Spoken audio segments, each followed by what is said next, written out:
Oh my god. You're so awesome, Lawrence Lim. It's Lawrence Lim with the W. Hello, welcome to my YouTube channel, guys. Today I am going to make a new video, so please whatever. Hello friends, good morning. I am going to make a new video on my YouTube channel, and please subscribe. Please subscribe. Subscribe. Please Subscribe. Please subscribe. Hip Hop Ori, shout out to all the people at Propack Airdrie. This video is for entertainment only. Now let's start the video. Don't forget to follow or subscribe and enjoy the video. Get out of there, it's gonna blow! Bomb has been defused. Circle around back. Sector clear. Okay, team, follow my command. Get in position and wait for my go. Coco Martin! Sa parking lot ng isang supermarket, napansin ni Pedro na may tama ang pinto ng kotse na hiniram lamang niya mula sa kanyang boss. Nag-alala ito kung paano niya ito maaayos dahil siguradong mapapagalitan siya. May lumapit na matandang lalaki sa kanya at bigla siyang binigyan ng payo nito kung paano mawawala ang yupi ng sasakyan. Naku po! Iho, ang laki ng yupi ng kotse! Alam mo ba na kapag hinipan mo ang tambutso nitong kotse, aangat yang yupi na yan hanggang sa bumalik sa dati ang kotse na parang walang nangyari? Napaisip si Pedro, ngunit hindi rin nagtagal ay sinunod din ang payo ng matanda kung kaya nagsimula siyang ilapat ang kanyang nguso sa tambutso ng kotse at hinipan ito ng malakas.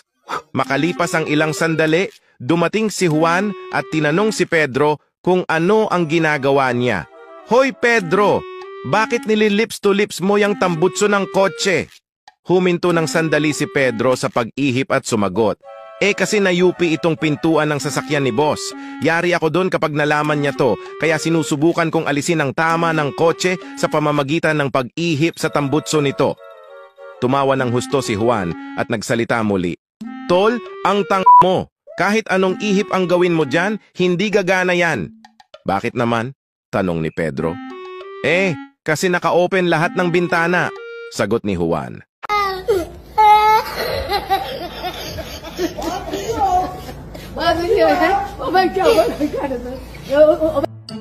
Isang gabi, nagkita-kita ang tatlong magkakatropa na vampira. Nais nilang magpaligsahan para malaman kung sino ang pinakamahusay sa kanilang tatlo. Bigla na lamang umalis ang unang vampira at bumalik pagkatapos ng 15 segundo na may dugo na tumutulo mula sa kanyang mga pangil. Nakikita nyo ba yung bahay doon? Tanong ng unang vampira. Oo, sagot ng ibang vampira. Inubos ko ang pamilya sa loob nun at walang itinirang dugo. Mayabang na sabi ng unang vampira. Hindi naman nagpahuli ang pangalawang vampira. Bigla itong nawala at bumalik agad pagkatapos ng 10 segundo na madaming dugo ang mukha. Nakikita nyo ba yung barangay doon? Tanong ng pangalawang vampira. Oo, sagot ng ibang vampira. Inubos ko ang lahat ng nakatira doon at ininom ang kanilang dugo. Mayabang na sabi ng pangalawang vampira. Lumipad ang ikatlong vampira at bumalik agad pagkatapos ng 5 segundo na ang buong katawan at muka ay punong-puno ng dugo. Nakikita nyo ba yung napakalaking puno doon? Tanong ng pangatlong vampira. Oo, sagot ng ibang vampira. Mangiyak-ngiyak na nagsalita ang pangatlong vampira. Anak ng tipaklong! Hindi ko nakita! Sugat-sugat tuloy ang katawan ko ngayon!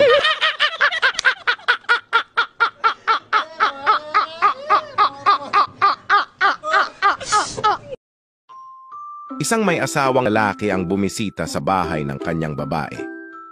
Sa kanilang pagkikita, iminungkahi ng babae na mag-ahit siya ng balbas. Sabi ko naman sa'yo, Ken, gusto ko yung balbas mo, pero sa tingin ko mas lalo kang magiging gwapo kung wala kang balbas. Sabi ng babae.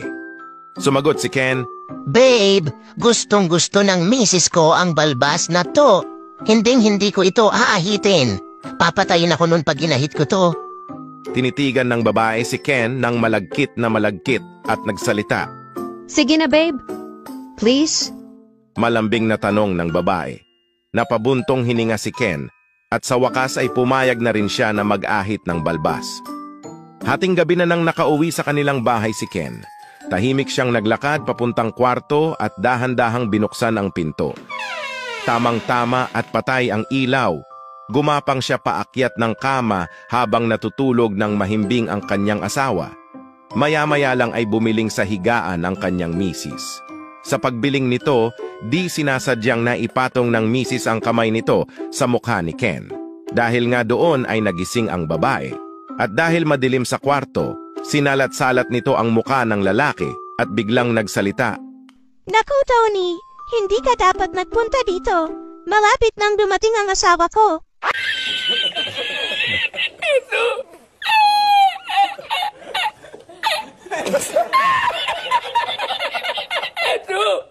Isang umaga, nagising ang leon na pakiramdam ay sobrang sungit at masama ang timpla. Lumabas siya at hinarap ang isang maliit na unggoy, sabay sigaw. Sino ang pinakamakapangyarihan sa lahat ng hayop sa kagubatan? Nanginginig na sagot ng unggoy, Ikaw, dakilang leon. Pagkatapos, hinarap ng leon ang isang baka at malakas na bumulalas. Sino ang pinakamakapangyarihan sa lahat ng hayop sa kagubatan? Takot na sagot ng baka, O dakilang leon, ikaw ang pinakamakapangyarihan sa kagubatan. Lalong lumakas ang loob ng leon, nilapitan niya ang isang elepante at sinigawan, Hoy elepante! Sino ang pinakamakapangyarihan sa lahat ng hayop dito sa kagubatan? Sa isang iglap, mabilis na dinampot ng elepante ang leon gamit ang kanyang mahabang ilong. Inihampas ang leon sa puno ng ilang ulit hanggang sa ito ay parang lantang gulay na. Pagkatapos, tinapakan ng elepante ang leon hanggang magmukha itong lukot na tsampoy at naglakad papalayo. Ang leon na hinang-hina nang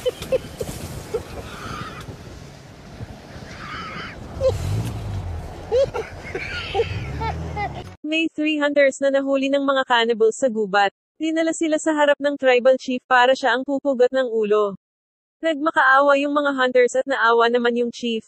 Sige, hindi namin kayo papatayin sa isang kondisyon. Kailangan isa-isa kayong mangolekta ng 10 pirasong prutas. Dalhin nyo iyon dito at saka ko sasabihin ang sunod nyong gagawin. Naghiwa-hiwalay ang tatlong magkakaibigan. Unang dumating si Pedro, dala-dala ang 10 oranges. Ngayon, ipasok mo ang lahat ng mga prutas na iyan sa iyong puwet. Kailangan ay hindi magbabago ang mukha mo. Konting ngiwi o ngiti lang ay pupugutan kaagad namin ng ulo.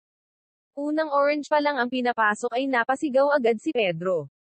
Agad siyang pinugutan ng ulo. Sunod na dumating ay si Juan, dala-dalay 10 lanzones. Tuwang-tuwa siya nang in-explain sa kanya nung chief kung ano ang kailangan niyang gawin. Sus, sisiw lang pala, kayang-kaya. Buti na lang maliit na prutas ang kinolekta ko. Naipasok ni Juan ang mga lanzones sa kanyang puwit nang walang problema. Ngunit nung nasa 10 prutas na siya, bigla siyang napatawa. Hugot ulo agad ni Chief. Pagkamatay ay napunta agad si Juan sa langit kung saan nakita niya si Pedro. Nagkausap ang dalawa. Sayang Juan, pinapanood kita dito sa langit habang ginagawa mo yung utos. Isang lanzones, sa lang hindi mo pa tiniis. Buhay ka pa sana ngayon. Ano bang nangyari sa'yo? Pare, ang dali-dalingang ipasok ng mga lanzones. Kaso, nung matatapos na ako bigla kong nakita si paring Jose. May dala-dalang 10 langka.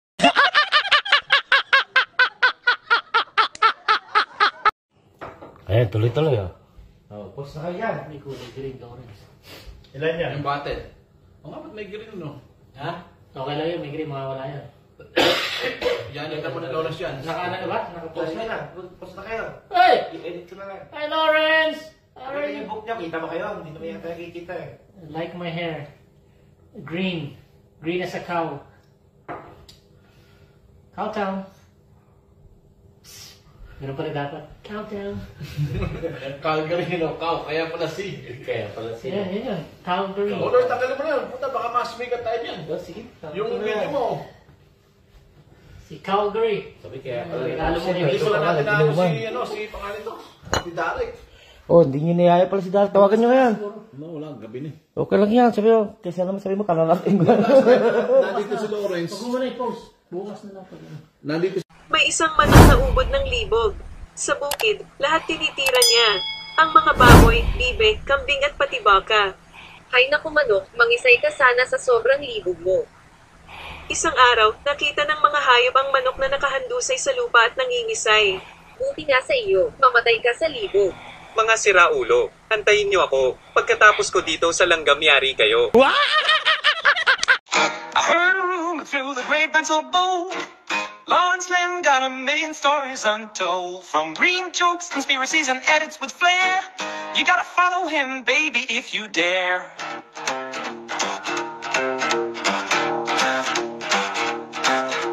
Your feed feels empty without his magic touch.